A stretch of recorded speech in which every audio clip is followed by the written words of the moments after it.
మచిలీపట్నం నుంచి విజయవాడకు కేవలం 70 కిలోమీటర్లు, విజయవాడ నుంచి గుంటూరుకు మరో 40 కిలోమీటర్లు, మొత్తం ఈ 110 కిలోమీటర్లు హైవే ఉందయ్యా. విజయవాడలో ఇంటర్నేషనల్ ఎయిర్పోర్ట్ ఉంది, మచిలీపట్నంలో పోర్ట్ వస్తూ ఉంది. ఈ హైవేకి అటు ఇటుగా ఎక్కడ నువ్వు కట్టే ఆ బిల్డింగులు ఇక్కడ కడితే దీన్నే మచిలీపట్నంలో నుంచి మా, విజయవాడలో నుంచి విఐ, గుంటూరులో నుంచి గన్ను, మావిగన్ అని చెప్పి ఈ 110 కిలోమీటర్లు ఈ ఎకనామిక్ కారిడార్ కింద, క్యాపిటల్ కారిడార్ కింద డిక్లేర్ చేసి ఆ కట్టే బిల్డింగ్లు ఆడ కట్టుకోకుండా ఇక్కడ కట్టయ్యా. 2 లక్షల కోట్లలో నువ్వు పెట్టే అమౌంట్లో 10% ఇక్కడ పెడితే చాలయ్యా. ఆ రోడ్ల కనెక్టివిటీని కొంచెం ఇంప్రూవ్ చేస్తే చాలు, బ్రహ్మాండమైన రాజధాని ఇక్కడే తయారవుతుంది. డే 1 నుంచే రాజధాని వస్తుంది, ఒక గ్రోత్ ఇంజిన్ తయారవుతుంది. కనీసం 20 ఏళ్ళ తర్వాత అయినా మన పిల్లలు ఉద్యోగాల కోసం ఎక్కడికెక్కడికో పోవాల్సిన అవసరం లేకుండా మా మావిగంలోనే ఉద్యోగాలు దొరుకుతాయ్యా అని చెప్పి అని చిలకకి చెప్పినట్టు చెప్పినా మావిగన్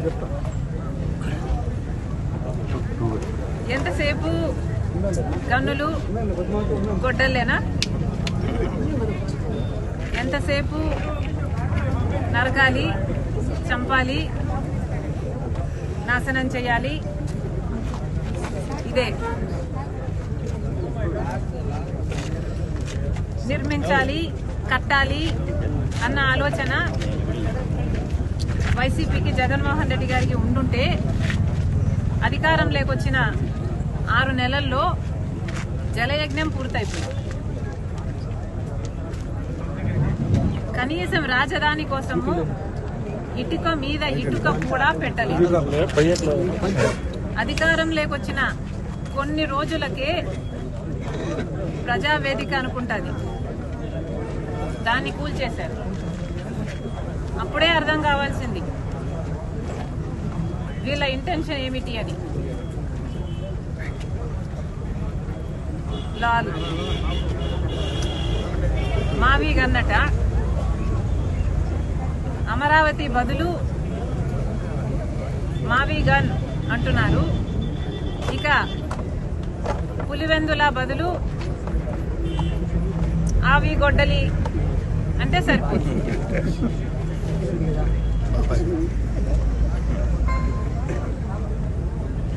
ఎలాగో మీరు గన్నులు, గొడ్డళ్ళు ఇవే మాట్లాడతారు కాబట్టి దీనికి మావిగన్నుకు మీ పేరు పెట్టండి, పులివెందలకి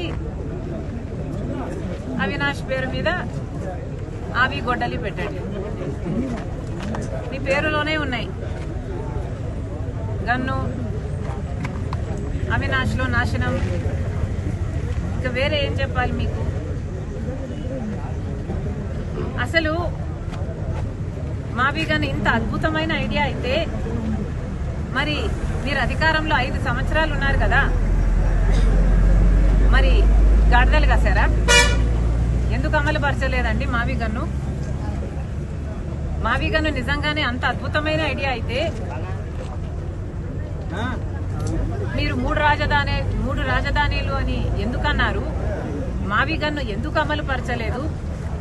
ఆ 5 సంవత్సరాలు గుడ్డిగుర్రాలకు పళ్ళు దోమేరా, లేక నిద్రపోయారా? ఏం చేశారు? పైగా మావిగన్ను మీద మా వైఖరి ఏంటో చెప్పాలట. ఎవరైనా ఒక జోకు వింటే నవ్వుతారు, అదే దాని మీద వారి ఉన్న వైఖరి అనే అర్థం. ఆ నవ్వే. మళ్ళీ దాని మీద ఇంకొక వైఖరి అనవసరం. అమరావతి మీద కాంగ్రెస్ పార్టీ వైఖరి చాలా స్పష్టం చేశాం ఇదివరకే. పార్లమెంటులో కూడా మా మణికం ఠాగూర్ గారు కాంగ్రెస్ పార్టీ వైఖరి మళ్ళీ స్పష్టం చేశారు.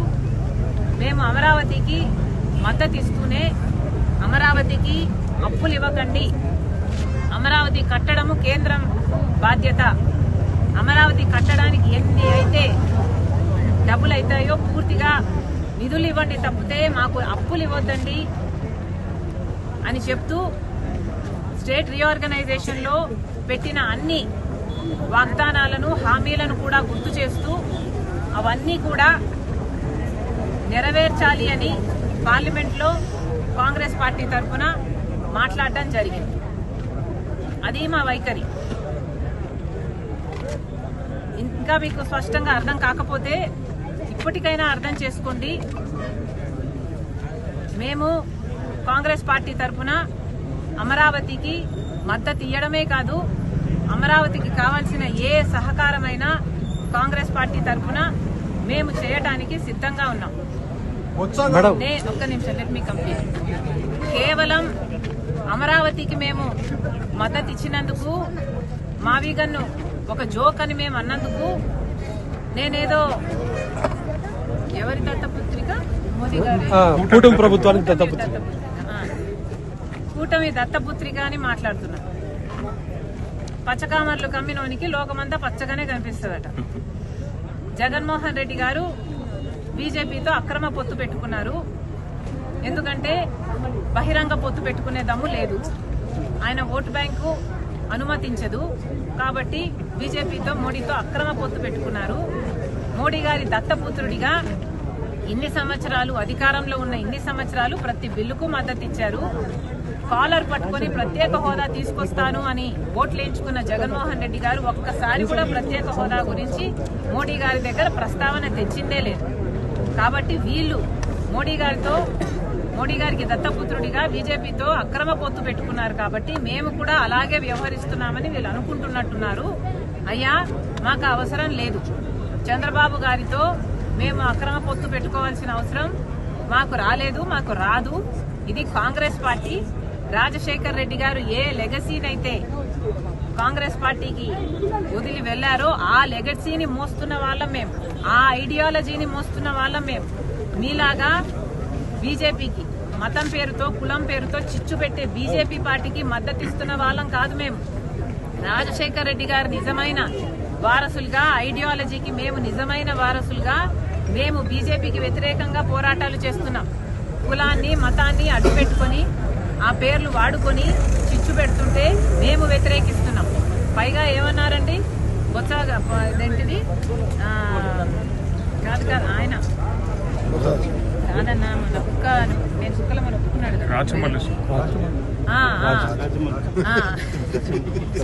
మేము కుక్కలము అని ఒప్పుకున్న వాళ్ళు మొరుగుతారు. అది వాళ్ళ నైజం. మేము సమాధానం చెప్పాల్సిన పని లేదు. కానీ మేము ప్రజల పక్షాన పోరాటం ఏం చేశాము అని అడుగుతున్నారు కదా. మేమేనండి ప్రజల పక్షాన పోరాటాలు చేస్తున్నది.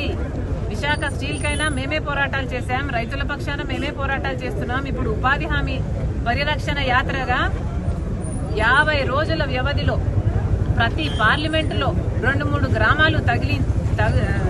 గ్రామాలు తగిలేటట్టు యాత్రలు చేసింది మేము, మీరు కాదు. వైసీపీ చేసిందల్లా బల ప్రదర్శన యాత్రలు. ఆ యాత్రల్లో భాగంగా జనాలు కార్ల కింద పడుతున్నా పట్టించుకోకుండా పోతున్నది మీరు. మూకల పిచ్చి ఉన్నది మీకు, మాకు కాదు. మేము ప్రజలకు మేలు చేయాలనే ఈ యాత్రలు చేస్తున్నాం. మండుటి ఎండల్లో ఈరోజు సిపిఐ వాళ్ళు పాదయాత్ర చేస్తుంటే వాళ్ళకు కూడా మద్దతు పలకడానికి వచ్చాం. ఈ కార్యక్రమం చేస్తున్నది మేము. కాబట్టి మీకు ఎలాగో కుక్కలను మీరు ఒప్పుకున్నారు, మీరు మొరుగుతూనే ఉంటారు, మీ నైజమే అది. ఇక మేము సమాధానం చెప్పాలి అనుకోవటం లేదు.